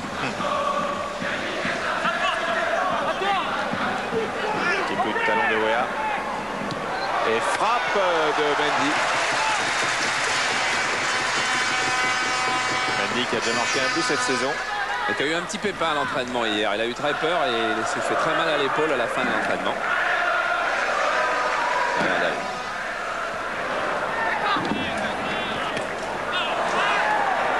Vercruis. Papin. Appel de Cantona là-bas et faute de Franck Sauzé sur Jean-Pierre Papin. À 20 mètres, début des Torrés. Sauzé encore pris par la vivacité de Jean-Pierre Papin. Et du coup, un coup franc que Chris Waddell a très envie de s'approprier, que Eric Cantona veut tirer. Regardez à droite, Eric Cantona a pris le ballon. Waddell a fait moi. Cantona a fait non, moi. Et on va attendre un peu, oui. Il y a un changement avec la sortie de Fournier et l'entrée de Murat. Ah, et Beckenbauer est content de Fournier, Oziek aussi. Alors, on va voir si Chris Waddell est plus patron que Cantona sur ce coup franc.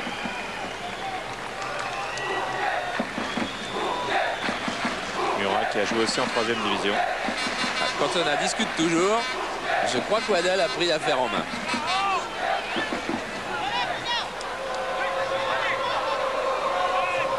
C'est tout comme.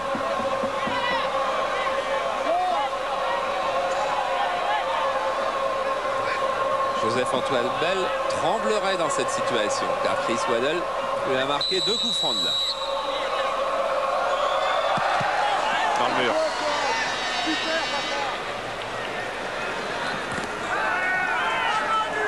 Il ne fallait pas avoir peur pour ne pas se baisser sur cette frappe de Waddell.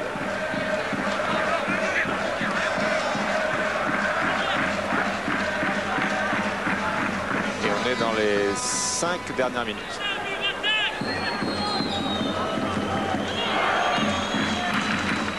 Et Marseille fait peut-être aujourd'hui la meilleure opération de la saison.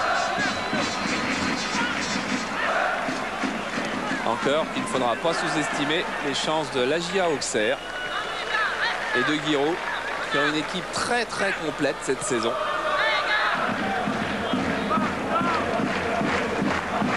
Premier touché au genou droit. Ouais, demain il y a Toulon-Auxerre. Pas très loin d'ici. Montpellier-Nice. Saint-Étienne-Bordeaux. Rennes-Metz. PSG-Nantes. Nancy-Lyon. Sochaux-Lille. Brest-Caen et Cannes-Toulouse. Et on a vu passer Luc Sonneur qui disait qu'il est très heureux de la réussite d'Henri Michel, qu'il adore, à Paris Saint-Germain, mais qui n'ira sans doute jamais à Paris Saint-Germain car le climat monégasque est trop exceptionnel. Il y a plus de palmiers. Casoni sur Bijota qui a bien récupéré. Faute sur Wea de Basile Boli. Ah là, il y avait une faute très nette. Ah oui, forcément Wea va prendre un carton parce que Wea est furieux. Mais que la faute sur Wea de Basile Boli était énorme. C'est parce qu'il peut expliquer la décision de M. Bouillet. C'est que Georges Wea était peut-être hors jeu. Et que M. Bouillet a voulu laisser l'avantage. Encore que le juge de touche ne lève pas son drapeau.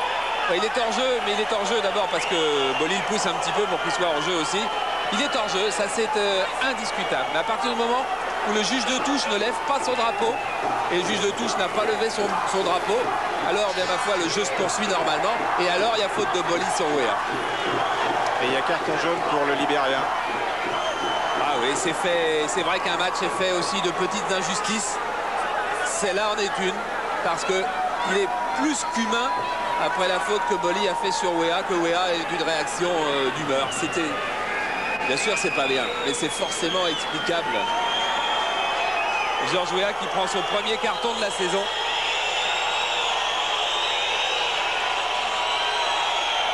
Et la touche est pour Marseille. Pardo la joue longue sur la tête de Cantona. Basile Boli, oui, directement sur Robert Cruis avec Papin qui est à gauche. Papin ne part pas hors jeu, il était couvert par Sauzé.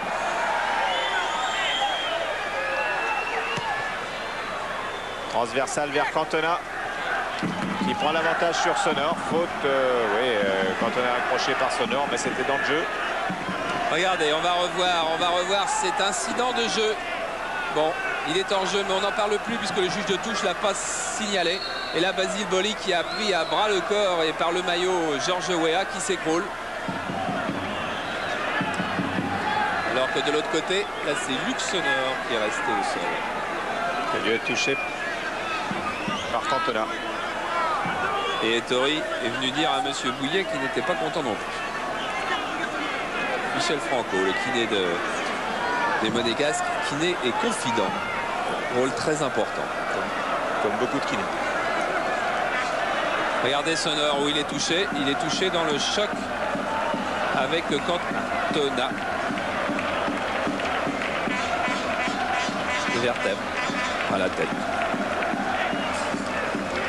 Je ne serais pas surpris que Arsène Wenger, tout de même, ne soit pas complètement satisfait de sa défense centrale aujourd'hui et que l'on n'ait pas très prochainement le retour de Manu Petit en défense centrale, Franck Sauzet remontant au milieu du terrain.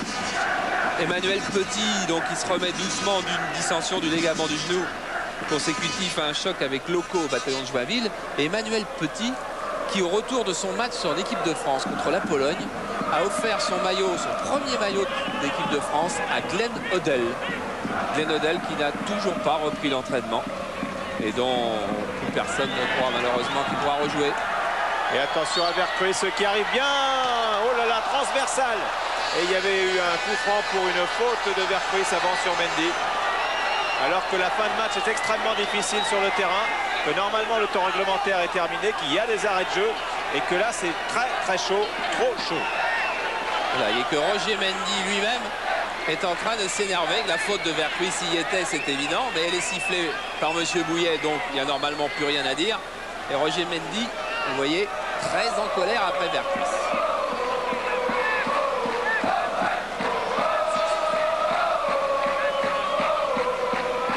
Et encore un carton, effectivement. Je vois Monsieur Bouillet en train d'écrire. Ça veut dire que Roger Mendy, pour avoir récriminé, prend également un carton. C'est un match où il y aura eu beaucoup de buts, mais il y aura eu encore plus de cartons que de buts. Et en fin de match, plus. Problème de nerfs, problème de perte de lucidité. Et le match, le temps réglementaire est écoulé. Et l'OM mène par 3 buts à 1. Voilà, Gérald Passy, il allait passer. Il allait passer, mais il y a une faute de Pardo sur Passy. Et tout le monde s'énerve dans les deux camps.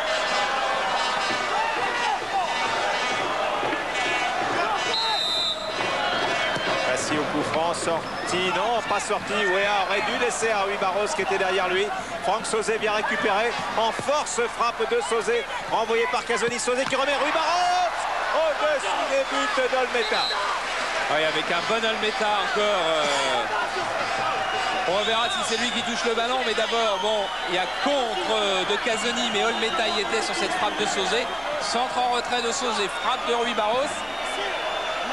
Et là, c'est Germain, je crois, qui dégage juste devant Wea et Olmeta.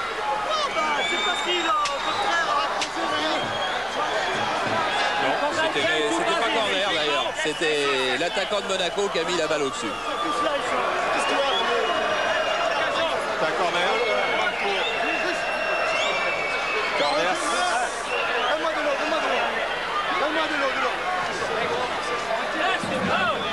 C'est Wea qui la met au-dessus.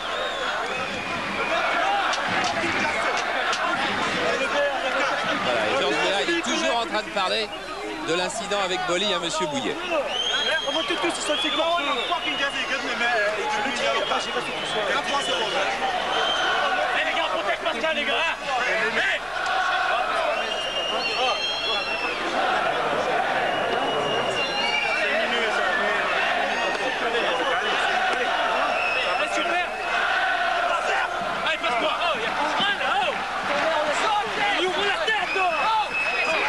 Allez, c'est le corner, c'est le dernier de la partie.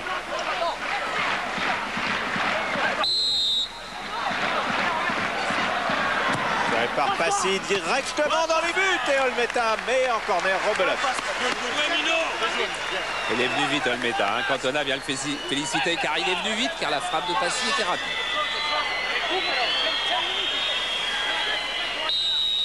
Oh, il arrive, dernier moment. Et voici l'autre.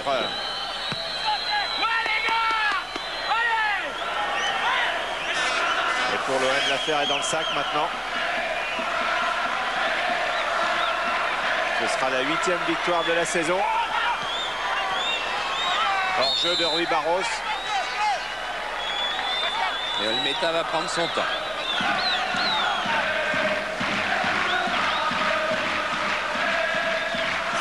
Ce sera la première défaite de Monaco sur son terrain.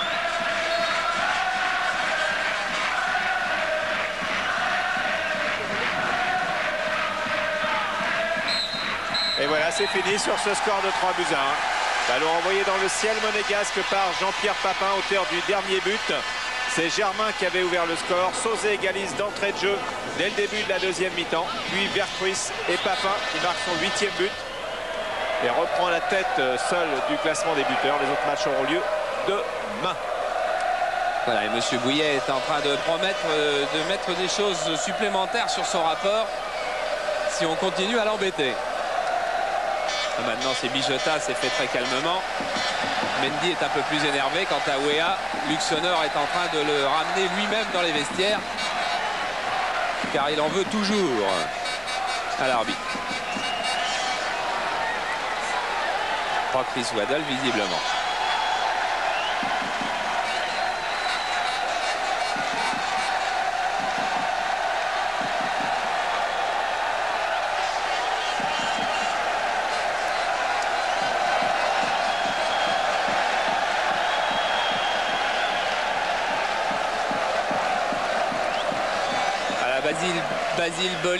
Basile Boli à l'anglaise. Et avec Arsène Wenger, un match perdu avec une équipe monégasque qui vous a certainement déçu. Je pense que Marseille ce soir a été très bon et qu'il y a eu plusieurs tournants du match que nous avons peut-être mal négociés. Et je pense surtout qu'à 1-1, on a été trop vite remené au score. Et après avoir fait l'effort pour revenir à 1-1, être tout de suite remené à 2-1, je pense que le poids était trop difficile à supporter pour l'équipe ce soir. Et sur l'ensemble, Marseille a quand même une plus grande maturité technique que nous. Dans quel secteur vous avez vraiment perdu ce match? Je pense que, comme je vous le disais à l'instant, la maturité technique supérieure de Marseille nous a fait perdre les ballons trop rapidement. Et je dirais que nous n'avons pas pu être forts dans nos points forts habituels, c'est-à-dire bien les presser. Ils arrivaient à se sortir de situations qui, petit à petit, usaient notre physique et par là même aussi notre attention. Voilà, Arsène Wenger extrêmement déçu. Il avait beaucoup préparé ce match. Il avait vu des cassettes et des cassettes. Il avait refait des bonnes...